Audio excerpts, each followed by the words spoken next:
Oh, hey, there you are. Get on in here. It's Wednesday, November the 20th. Here's what we're working on this morning.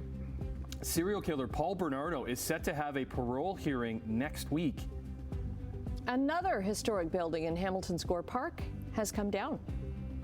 And the Jake Paul versus Mike Tyson fight last Friday was a knockout numbers-wise for Netflix.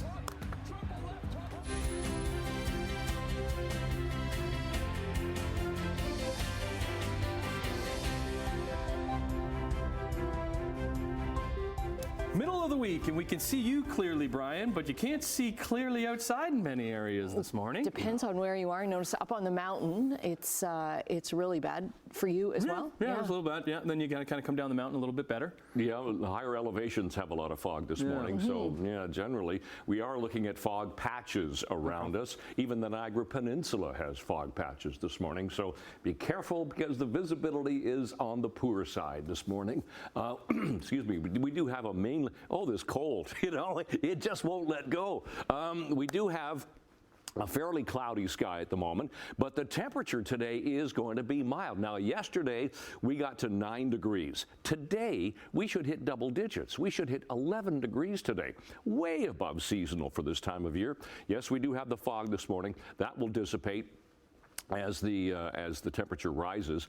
We're sitting at 7 right now, so it is a mild start, but we do have drizzle in the forecast for the day today, and then rain, and it could be heavy rain later on tonight in some areas, and we'll talk about that coming up in a few minutes. All right, check on traffic this morning. Yes, we do have the wet roads. The relative humidity is 100%, and we have the fog, as you can see here.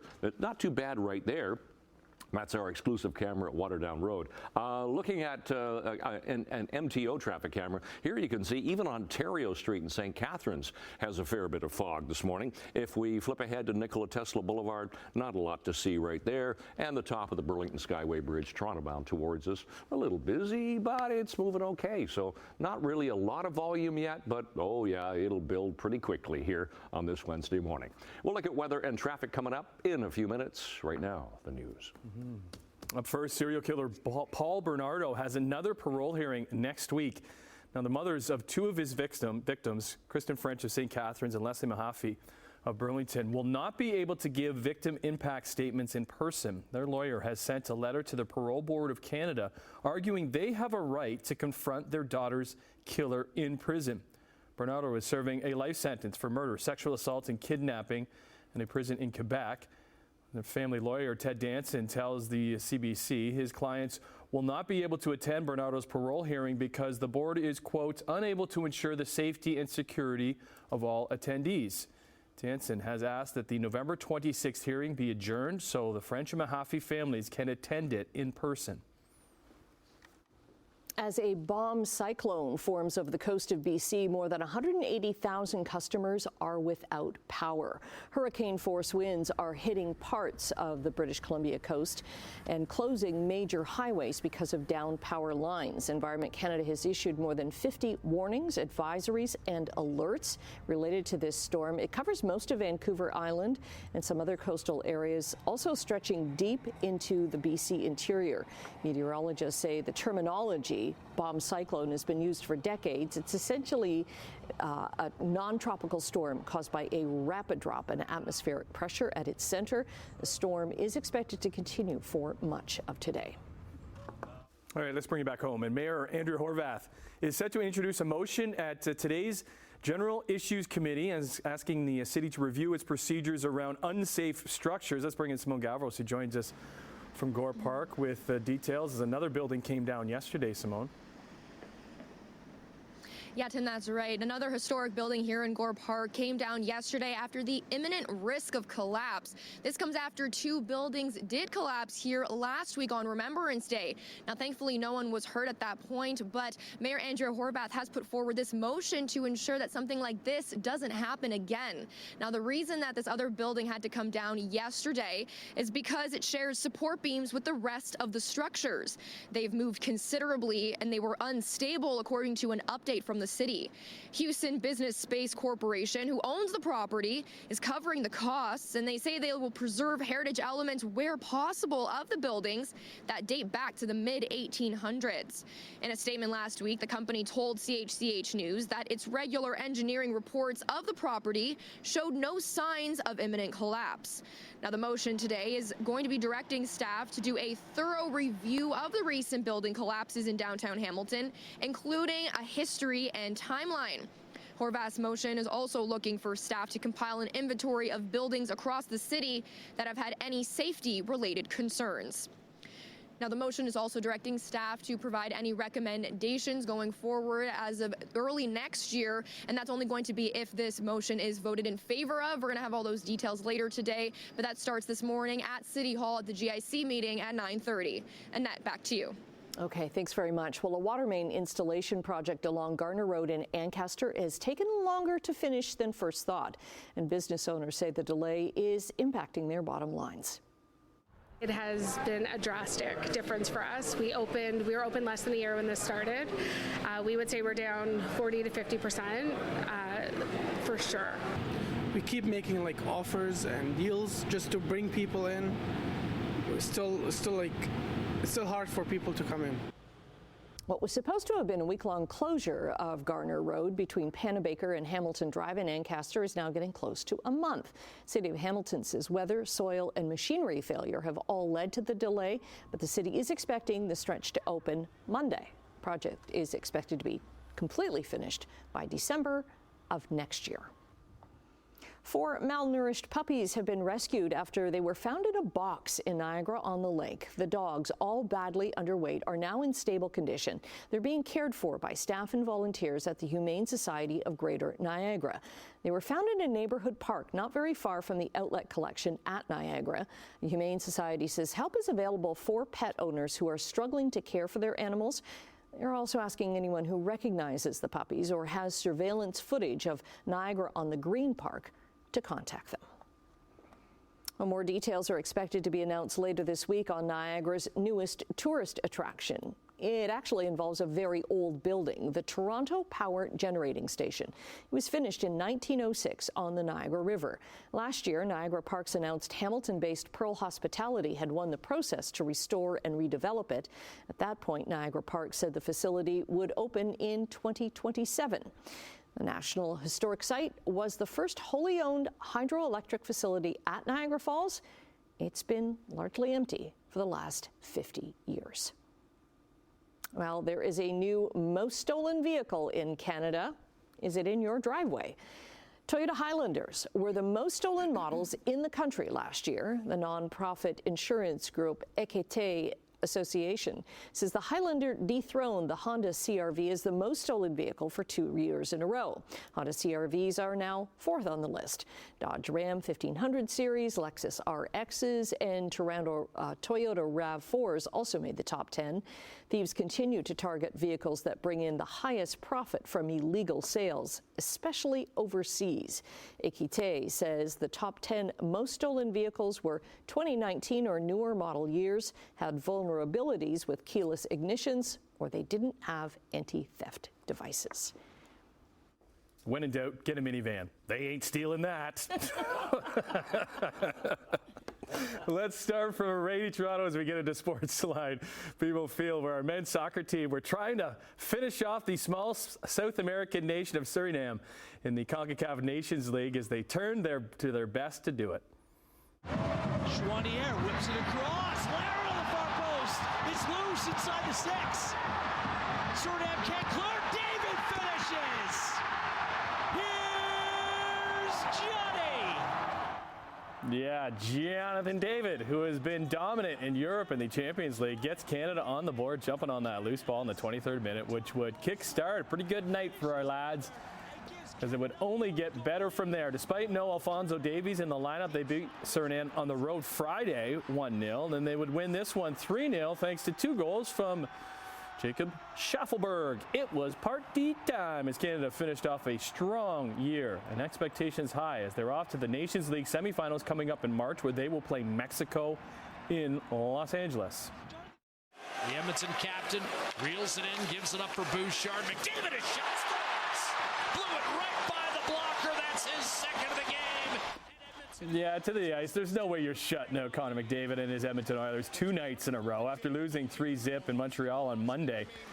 Connor and crew took care of the Sens in Ottawa thanks to 2 goals from number 97, added an assist on a goal by his pal Leon Draisaitl. Edmonton take this one 5-2. Maple Leafs back on the ice after a win against the Oilers on Saturday when they host the Golden Knights at the Bank, and still no sign of this guy, Austin Matthews. That's because he's in Germany. Huh? And Matthews, who has missed the past couple of weeks with an upper body injury, he is in Munich, getting treatment from a doctor that he's worked with in the past, along with somebody from the Leafs. Kind of odd. But general manager Brad Treliving says nothing to see here. He could still be returning to the lineup next week. We are not going to be seeing Alex Ovechkin in the lineup next week or anytime soon. As we told you yesterday morning, Ovi is out. Well, he's on an absolute tear to start the season. Scored 5 goals in the past 2 games. But he was diagnosed with a lower leg injury after running into Utah's Jake McBain near the end of the Capitals' win on Monday. The NHL goal leader is out week to week with injury, which puts a real damper on his quest to break Wayne Gretzky's all-time goals record, as he is only 27 behind him. Ticats news this morning. They have lost their general manager, Ed Hervey. He is returning to Edmonton a year after taking over the GM duties with the Black and Gold. Hervey joined the Cats back in 2021 and worked his way to GM for this past season, where they finished 8-10 and out of the playoffs. Hervey now returns to the franchise that he spent 20 years with, 14 as a player, then moving into management. No replacement has been named for the Ticats, as the search is now on. And we finish with tennis legend Rafael Nadal, who played his final pro match last night at the Davis Cup. The 22-time Grand Slam winner announced his retirement last month after the Davis Cup, and after losing to the Netherlands, one of the best to ever do it for the past 20 years, waved goodbye to an adoring crowd. Nadal, along with Roger Federer and Novak Djokovic, they formed the big 3 in men's tennis and were so dominant for so many years. We'll hear from Nadal coming up later in Sportsline. Let's go. Okay, Wednesday morning, 20th of November. It is foggy this morning in a lot of areas. Take care. 12 minutes after 6 o'clock. Let's start with our exclusive camera, the 403 Waterdown Road area. Looks good still here. We don't have a lot of volume. No problems in the Hamilton area right now. No collisions at the moment. Some MTO traffic cameras. Show you once again the QEW at Ontario Street. Yeah, there's a lot of fog in the area. You can see how hazy it is right there. Nikola Tesla Boulevard. We'll flip ahead to the 403 junction. So Toronto bound coming out of Hamilton, heading away from us to Brant. Oh, that camera was just there too. Funny how that happens. Here's the QEW at here, Ontario. We have nothing to see right there. Oh, a couple of traffic notes. Keep in mind, paving still continues James Street North between Cannon and Mulberry, and there'll be a partial closure east and westbound ramps Nikola Tesla Boulevard at Strathern today, starting at 7:30 to about noon. Okay, look at this temperature that we have this morning. 7 degrees. Yesterday we were 4 at this time, so 7 to start the morning. Winds are light, relative humidity right up there at 100%, and you can see that humidity this morning because we have a lot of fog in the area. So for school today, not a lot of sunshine today. Drizzle, cloudy skies, but a temperature of 11 degrees, way above seasonal for this time of year. We have a frontal boundary, a lot of low pressure around the horseshoe, and a fair bit of rain coming across us later on tonight. Some areas could get, well, Niagara Falls could get 5 to 10 millimeters. Other areas 10 to 20 millimeters of precipitation throughout the overnight. But today it's drizzle. Temperatures 10, 11, 12, 14 for Niagara. But fairly cloudy skies for the day today, but light winds and mild temperatures. Tonight, 10 to 15 millimeters in quite a few areas, a little less for Hamilton, the Niagara area, but temperatures 0, 2, and 3. Kitchener and Guelph could get some flurries overnight. 5 degrees tomorrow for St. Catharines. There's some flurries in the forecast tomorrow morning for Simcoe, Cayuga, Guelph, and Kitchener, but a cooler day tomorrow, but at least we'll get some sunshine for the day. So out the door, 20th of November, it is mild, it is foggy, temperature right now 7. Long range coming up, and at 10. Okay, thanks, Brian. Off and running on this Wednesday morning. After the break, we're going to say good morning to our friend Emily to see what she's got going on in Chit Chat. Also, business news, Hamilton steelmaker Stelco's new CEO talks to us and addresses some concerns from local union leaders about job cuts. Okay. Hi. Hi. Hi. What you got? Talking about Jake Paul versus Okay. Mike Tyson. Why? One of my fight stands. Is he up against you next? Yeah, we're going to win. Goodness. We're going to win. Oh, what a debacle that was. Right? Well, a lot of people watched it, though. I mean, exactly. You and everyone else. So we're going to be talking about the streaming numbers. Pizza Hut is introducing a limited edition wine, but it is not made of grapes. No thanks. Goodness. People try this. It's not wine. It's not wine if it's not grapes. Anyways. Well, I mean, subjective. Well, you're a snob. I will say I am a snob. Yeah, when you're married to a sommelier, yes, I am a snob. I apologize. That was awesome.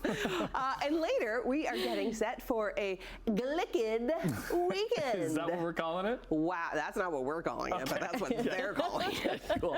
We'll see you at the couch in a bit. All right, business news. Let's start with some numbers. Our Canadian dollar is always up first, and it is up 1 basis point, trading just above 71.5 cents U.S. Gold down nearly $6. Crude oil, it's up 51 cents, sitting at 69.90 a barrel. What about Europe? Hey, Europe, how are you? Markets are up in London, Frankfurt, and Paris. In Asia, the markets were down in Tokyo, but up in Hong Kong and Shanghai. Checking North America markets, yesterday the TSX closed 33 points higher. The Dow lost 120, and the NASDAQ added nearly 200 points. Well, good morning. Glad you're here. Hope you're well. An American company, Cleveland Cliffs, we've been talking about this. They purchased Hamilton steelmaker Stelco. This is back in the summer. And now the new owner tells us here at CHCH News, workers have nothing to fear when it comes to their jobs. The nearly $4 billion deal, it was approved by the federal government back on October 30th. But the approval, it does come with conditions that Cleveland Cliffs must follow for the next 5 years, including keeping the brand name, maintaining the headquarters in Hamilton, and employing the same number of unionized workers. There's nothing to fear. In 5 years, Stelco will be bigger, and we should be employing more people. We are starting to grow the company as we speak. There's capacity at Stelco right now that we are going to start deploying to produce byproducts that we are going to use down south here in the other Cleveland Cliffs plants, particularly coke, and a few other things that are originating at Stelco and will be used here. We are moving orders to Stelco that will be more appropriate to be produced in Canada than in the United States. So the future is bright, and we should have a bigger and stronger business at Stelco in the coming 5 years. If you missed Matt's interview on the 6 last night with their chairman, president, and CEO, Lourenço Goncalves, head to our website, chch.com, for the full interview, because he does even get into what happens after the 5 years. Mm-hmm. A Canada Post spokesperson says progress has been made on some smaller issues with the help of a special mediator, but there's still a lot of ground to cover. The Crown Corporation and the Canadian Union of Postal Workers are working on 2 contracts. So there's one for rural and suburban mail carriers and one for urban carriers. The federal government appointed a mediator earlier this week to help get those deals done. The president of the union local in Hamilton says arbitration has not always worked out in the past for their members. Since 2011, we've been getting legislated back to work, so that has significantly impacted our ability to negotiate good wage increases. We are behind. There's a number of things that we're striking for right now: living wages, safe working conditions, retiring with dignity. Now, small business owners are also among those very worried about shipments ahead of the holidays because of this strike. Mm-hmm. Just over a month away from the holidays really kicking into full force with Christmas on the 25th. Not feeling like November the 20th this morning once again. Will that change? Brian has a look at your 7-day forecast after this. 6:24 is the time on this Wednesday morning. Traffic this morning. Yeah, we do have poor visibility in a lot of areas because of the fog. Here's an example. QEW at Niagara Street. It's not too thick, but you can see it's pretty hazy. Top of the Burlington Skyway Bridge, already stop and go. Lots of brake lights heading down to North Shore Boulevard and on to around to Fairview Street. Here's east of Brant. Looks pretty good at the moment. Nothing there. East of Royal Windsor Drive. We'll flip to the 403 at Burnhamthorpe. Looks pretty good at the moment. So not a lot happening as far as problems are concerned. Still some lingering construction, but that pretty much is coming to an end so far today. Look at the temperatures right now, and that's the way it looks outside our door this morning. It is foggy outside, particularly the higher elevations. 7 for Hamilton, but 8 for Grimsby, Toronto, and Mississauga. That is so mild for this time of year. Look at how we figure we'll start the day normally. -1 is what we figure for this time of year. 6 for the daytime high. We got to 9 yesterday. Those are our sun times and records for today. And yeah, we're looking at fairly gray skies and drizzle. Going in this morning, we should be 9 by the first bell. Coming home will be about 11 degrees. So today, 11 degrees. That's double digits for this time of year. That's not too bad, even without the sunshine. So +1 tonight. It'll get a lot cooler tonight. We'll get some rain, could be heavy at times. But tomorrow, a little bit of sunshine. Hey, that brightens our 7-day forecast, doesn't it? A 5-degree high tomorrow. Then we're back to showers for Friday and Saturday. Cloudy on Sunday, and Monday and Tuesday fairly cloudy, and again chance of showers for Monday. That's your forecast. Annette, Tim. All right, thanks, Brian. Ever wanted to live in an Italian village? Yes. Okay, well, it's pretty affordable, chance, I guess, because this Italian village is offering homes just to Americans, I guess. We'll find out. Okay, for We'll find out. €1. Yes. So this village on the island of Sardinia has been trying to persuade outsiders to move there after decades of depopulation. It has launched a website aimed specifically at Americans who are upset over the results of the U.S. presidential election. Anyone can apply, though, Tim. Okay.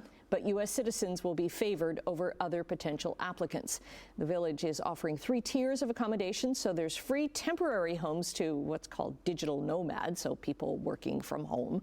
Right. €1 homes that are badly in need of renovations, and ready-to-occupy homes that sell for the equivalent of $105,000 US. The village's mayor has set up a team to help guide interested buyers through the purchasing process. Do they have like Morning Live in Sardinia, you think? We could have that. We could start it. We could start a Morning Live in Sardinia. In a villa. The Morning Live villa. I like that idea. I don't know, man. There's something about Italy, huh? It's like in the middle of the Mediterranean. Yeah, huh? the food, the people, wine, the weather. Goodness. Oh, Yeah. wow. Okay. We'll think about it. We will be back here, though. Okay. You know we will. Fine. All right, here we go. Half hour down on your Wednesday. See you in a couple minutes.